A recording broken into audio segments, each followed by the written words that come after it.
This is the tutorial from Cube Acoustics for endpin sharpening. First, I'd like to talk about safety. Whenever I do any kind of dusting work with my with the alloy, I always use this is a pretty hardcore face mask, but you minimally need a N100 for any kind of material that you're going to use. 100 series, whatever the letter is before it, it's going to filter out 99.9% of the particulates. Anyways, that in mind, that's the first and most important thing, that you're not breathing something that's going to cause some lung distress or, long-term damage, even though that's pretty minor when you're sharpening an end pin. So let's put that on first.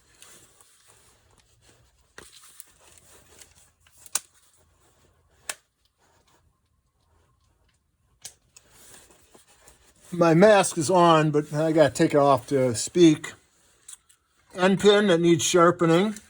We need a variety of sandpapers, starting with 220, 400, 600, 1000, and then 1200, which I inked on there.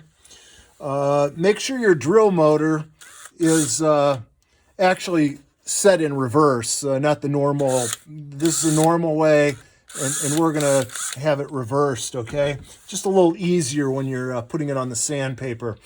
Sandpaper won't bunch up when you're holding it. Anyways, let's get started. Mount that end pin in the drill.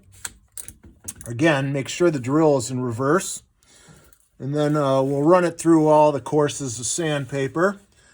This way you don't take too much. You definitely don't want to use a file. That's going to leave a really ugly looking finish, and it won't be that sharp. You can only do so much with a file. It's a pretty crude tool for this kind of work, and it removes way too much material. We're only going to be probably removing maybe 5/1000ths of an inch or less doing it this way, so you don't have to really shorten the end pin, which is, by the way, on Cube Acoustics, these end pins are tuned to a specific pitch, and we don't want to change that. So let's get started.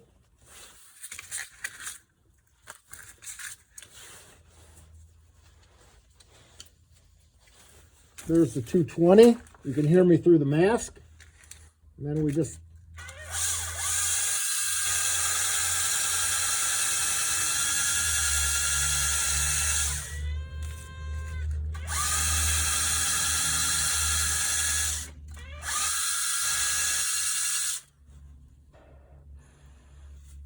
there, we got a nice edge on that. So let's move on to that was the 220. Let's move on to the 400.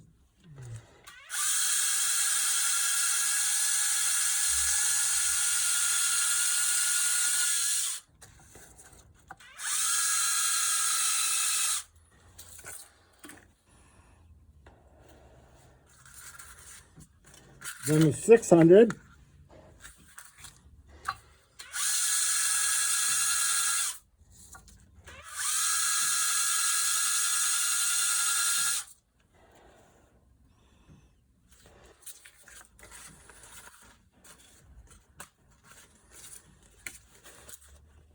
$1,000.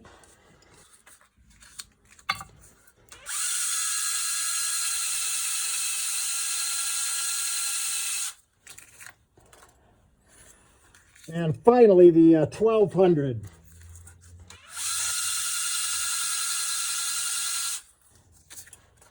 Then to finish it off, the polish, we get 4/0 steel wool.